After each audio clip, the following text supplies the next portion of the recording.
Hello, thank you for tuning in to another Local Legend podcast. My name is Maya, your host. And I am Michelle, your co-host. And today we have Ron Soderblom. Ron is the owner of Soderblom Consulting LLC, a firm he has led for 22 years, specializing in marketing, business development, and operational excellence. Recently, he was nominated as an Ambassador of the Year by the Eastvale Chamber of Commerce. Congratulations. Thank you. Ron is recognized for his dedication to supporting local businesses and fostering community growth. Under his leadership, the company has expanded its team, secured new hospitality partnerships, and is developing a new brand to further enhance its services and market presence. That's amazing. Will you share a little bit of how it looks like to work with you as a restaurant owner? Well, my business is primarily in hospitality consulting, which encompasses bars and restaurants, maybe a little bit of hotel, but not quite so much. Currently, one of my primary clients is a restaurant group in the Inland Empire.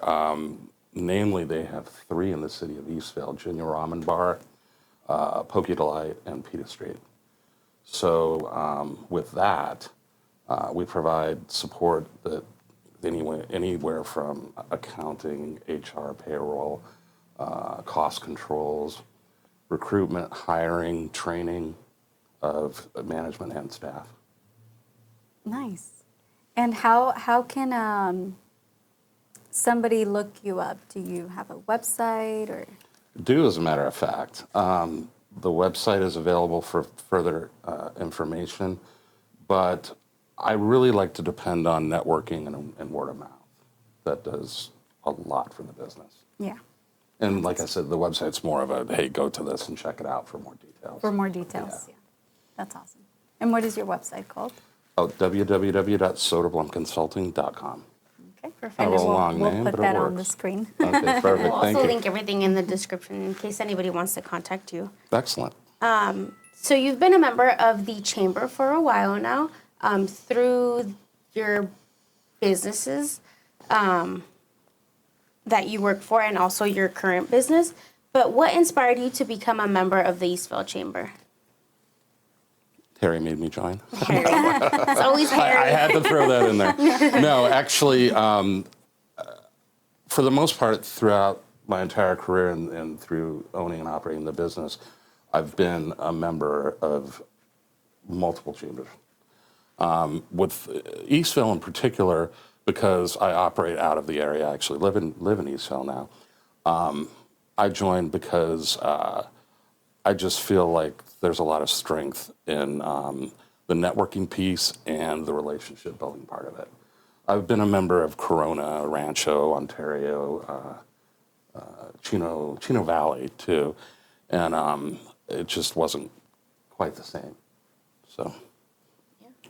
Wait, and as also you are an ambassador with the Eastvale Chamber. How long have you been an ambassador?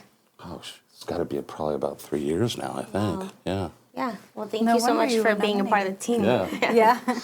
Well, I really enjoyed it. I mean, the ambassador part of it was great. I decided to do that and go into it because for me it wasn't enough to just attend the events and do the networking and that kind of thing. I feel strongly about volunteering and giving back to the community as well. So. And we also thank you for hosting most of our after-hour mixers here and there. At Ginia. Yes. Yes. Everybody loves Ginia. Yeah. Good ramen. Do another one soon. Yes. We'll plan for it.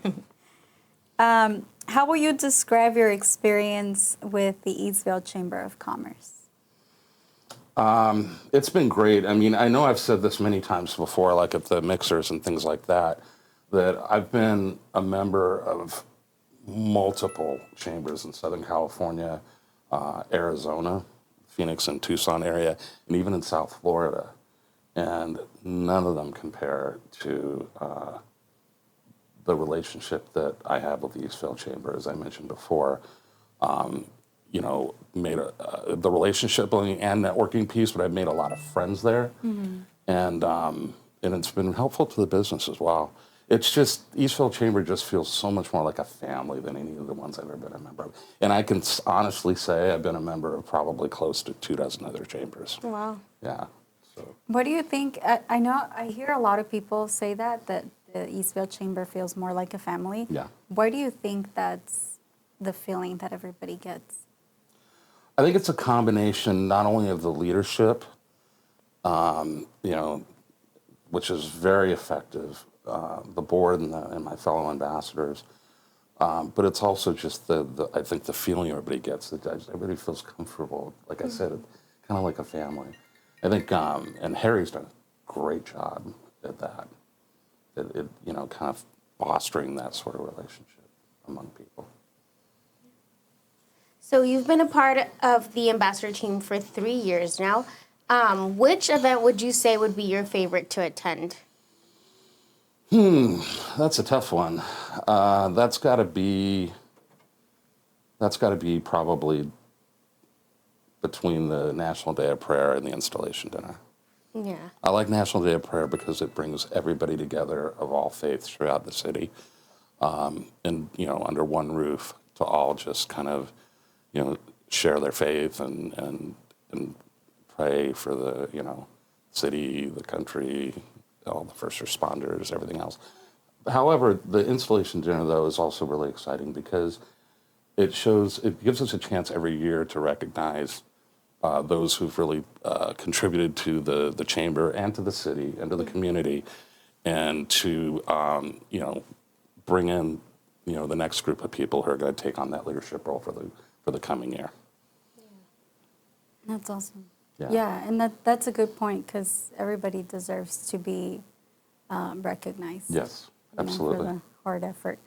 I know we kind of talked about your business. I kind of want to get a little bit more in depth with what you do. Sure.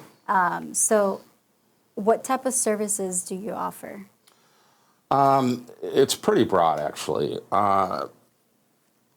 I would say the primary, and I talk to my people about this when they're going out there for business development purposes, the primary focus is small independently owned businesses or small to medium-sized chains. And the services could be anything from cost controls, whether it's like, food and bar cost, labor cost, helping out with recruitment. Marketing is a big one too. And yeah, I mean, it could be a new restaurant opening, Okay. Over the years, I've found that there's almost everybody at some point in your life says, I want to own a restaurant, whether it's for prestige or passion or just an investment. But sadly, unfortunately, not many of them make it. Mm-hmm. And, I kind of felt, having so much experience and been doing this for so long, I felt like it was important to bring those types of services to the people that really need it, so they can, if they get, God forbid, ended up in that situation where they could potentially lose their business, we're here to help them save it. Yeah. So, and thankfully, it doesn't get that dire very often, but it's not cheap to run a business, especially a restaurant. Yeah. For those that haven't been in the industry, there's so many moving parts to it. And to be able to bring that knowledge and experience to people is really valuable. That's awesome. Do you provide anything from, for example, if I want to start a business, but I don't know, I'm not an expert in the food that I want to offer, do you provide help with that as well? Certainly, yeah. We actually have on our team, we have a celebrity chef that's based out of Miami, Nice. who does a lot of the culinary side of it, menu development, menu planning, costing, vendor procurement, all that kind of thing. And then that goes for the bar as well. We also have plenty of experience with designing beverage programs, and whether it be a drink menu, seasonal drinks, happy hour menu, promotional type of things as well. Okay. Based on the throughout your whole 22 years of experience, what has been the most common thing that usually business owners, restaurant and bar owners struggle with in their business? I would say one of the most common is their cost of sales, controlling their costs as far as purchasing, inventory, prep levels of product, making sure that you're not over prepping items and end up throwing things away. And along with the cost controls comes waste control as well. That's one of the biggest things. And I would say outside of the food side of it, the administrative side of it, one of the biggest challenges is always recruitment, hiring, and training. And along with that is compliance. A lot of times they just don't know that there are certain things that they have to do in order to make sure that they're going to be running their business properly, whether it be a state or federal regulation. I mean, there are certain, most people don't know this, but there are certain certifications in the state of California, for example, that are required, not just like a food handler certificate, but as of July of 2 years ago, the state of California requires if you have any kind of a liquor license, your staff needs to be certified by the state of California Alcoholic Beverage Control. Oh, wow. For responsible beverage service. And a lot of people don't know that. Yeah. And that can be very costly if they don't keep that up. So is that more so like a bartending license? Or it's just a certificate? Yeah, that's completely different. Oh, okay. Yeah, it's actually a state certification. Certification. Yeah, Wow. so they have to take a state approved course to learn responsible beverage service, and then once they take that, then they have to take the state exam. Wow. They have to pass it. Wow. I didn't know that. I didn't know that either. Yeah. I used to be a waitress, so I did the food and handler certificate, but never the bar. Yeah. Well, if local law enforcement, backed by the ABC, was to come in and audit that, and your people aren't certified, that's a big fine. Wow. How much does it go for, the fine? It varies. I'm not really sure, but it's in the thousands. Well, better get your servers and bartenders certified. That's right. Yeah. That's awesome. Well, I know you have been a member. Obviously, we talked about that in the chamber. But how has the chamber impact your business growth? It's helped a lot, actually. I always like to say that there's not any single one event that we go to, whether it's the morning mixer or one of the big annual events, where I don't make some kind of a connection that brings value. Now, is that always going to turn out a new client? Not necessarily. But again, it's the networking and the interaction. And, I had another member come to me recently and say, at one of the morning mixers, and say, hey, by the way, I've got a friend that owns a restaurant who's struggling and is kind of overwhelmed right now. So I followed up on it, and we'll see if that yields a new client. Just as an example. Yeah. But yeah, I mean, almost every event, somebody will come up to me and say, hey, what is it exactly that you do? You know what I mean? Yeah. So it's safe to say that you would recommend any business owner to join the A Chamber. 100%, yeah. Or this chamber. Yeah. Preferably. Preferably each one. I mean, if any business owner that's, within 10 or 15 square miles of this city, join the Eastvale Chamber. It's definitely worth it. Yeah, definitely it is. Well, congratulations again on your nomination for Ambassador of the Year. Thank you. Yeah.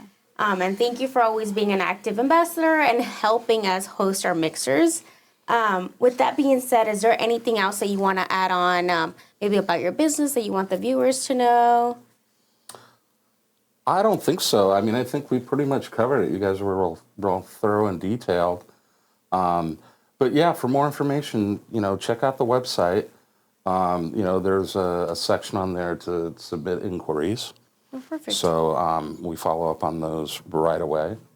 And yeah, we're here to help. Awesome. So if anybody would like to contact Ron, we'll go ahead and list all his information in the bio. And thank you guys for being here. Thank you for watching. Be sure to like, subscribe, and share the video. Thank you. Bye. Thank you.